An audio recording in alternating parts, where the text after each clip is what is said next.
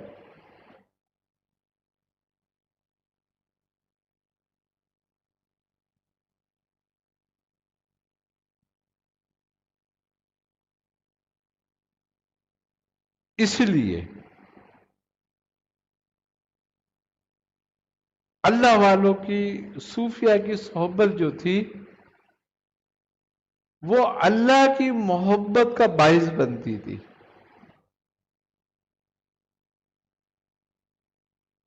اور علم میں اضافہ یہ نہیں ہے کہ تمہاری معلومات میں اضافہ ہو جائے. معلومات میں اضافہ کرنے کے لیے تو کتابیں بہت ہیں. علم میں اضافے سے مراد یہ ہے کہ تو خدا کو پہچاننے لگے.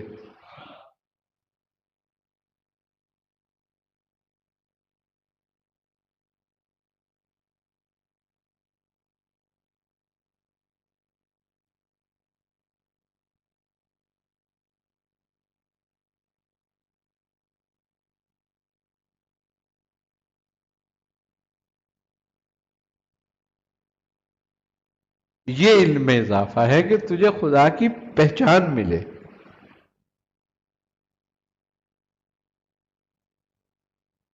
کہ خدا کو پہچاننا تیرے لیے آسان ہو.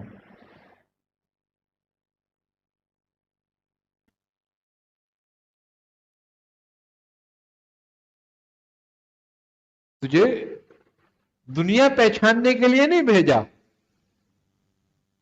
کہ تو دوربین لگا کے بیٹھ جائے.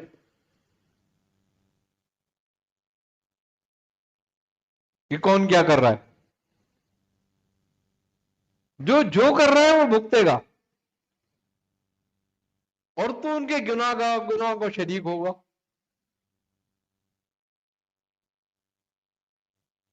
تو دوربین لگا کے بیٹھنے سے بہتر ہے آئینے کے سامنے بیٹھ، کہ تجھے اپنا صحیح چہرہ نظر آئے، اس اپنی خامیاں نظر آئیں.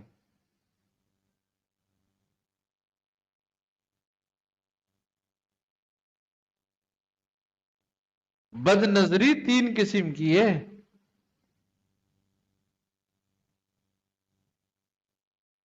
ایک بد نظری عام ہے جس کو کہتے ہیں ہم نامحرم کا دیکھنا.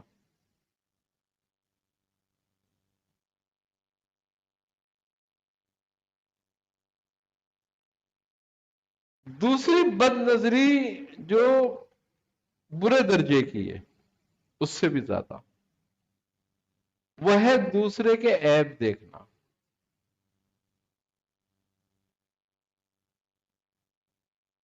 اور اس سے بھی بدتر جو بد نظری ہے صوفیہ کے نزدیک، وہ ہے اپنی خوبیاں دیکھنا.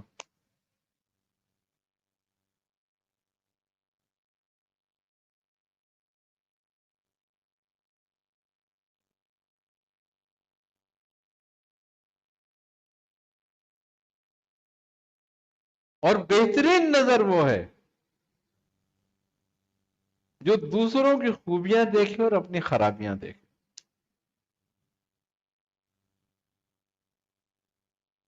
اگر کسی میں ایک خوبی ہے اور 100 برائیاں ہیں تو اس کی ایک خوبی سے یاد کرو.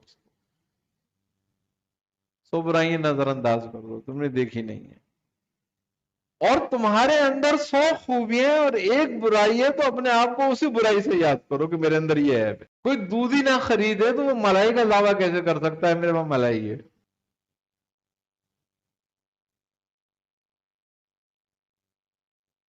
پھر تو اراروٹ کا کاڑھا ہوگا اور ملائی کہاں ہوگی؟ فریب ہے نا پھر یہ.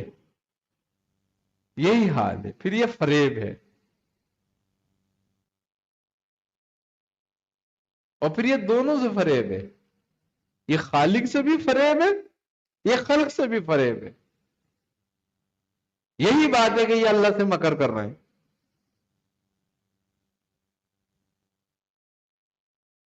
اللہ بھی ان سے تدبیر کر رہا ہے.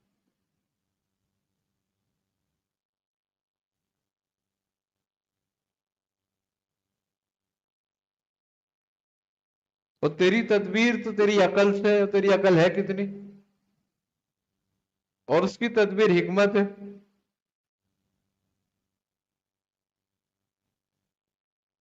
تیری تدبیر عقل سے، عقل خواہش ہے، اور خواہش کتنی سی ہے۔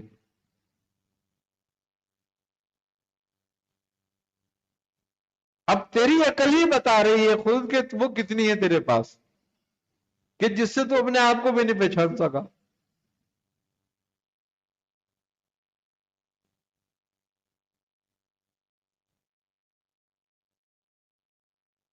اور دعویٰ خدائی کی پہچان کے کرنے کا کر رہا ہے۔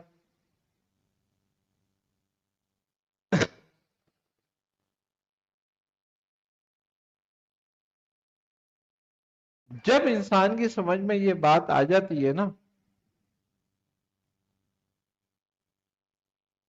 تو اللہ اس سے دور نہیں ہے، اس کی بھی سمجھ میں آ جاتی ہے کہ خدا کتنے قریب ہے۔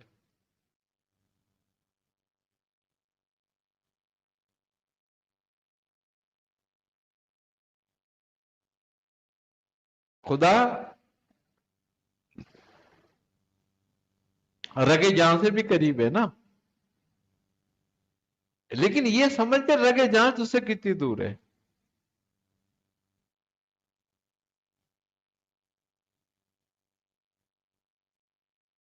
وہ رگے جان سے بھی قریب ہے، مگر تو رگے جان سے بہت دور ہے۔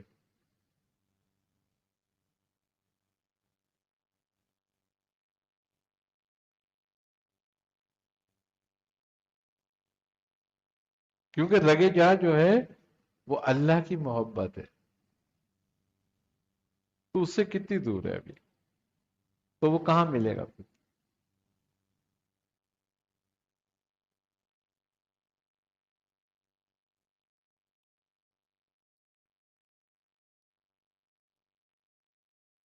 کہ اگر تیرے میں اللہ کی محبت پیدا ہو جائے تو رگے جان کے قریب ہو جائے گا، پھر وہ تو سے کتنی دور ہے۔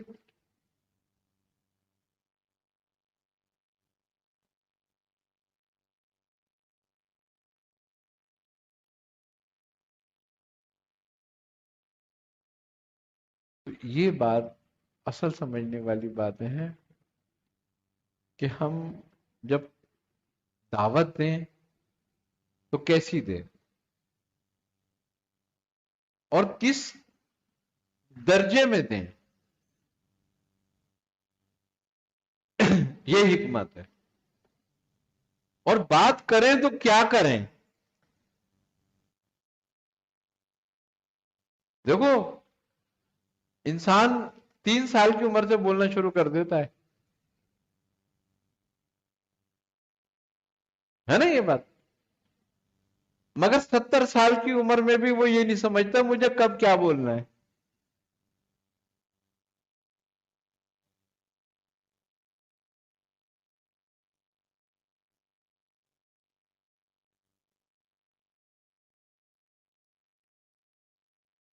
تو بولنے کا سلیقہ بھی حکمت کے حصوں میں سے ایک حصہ ہے۔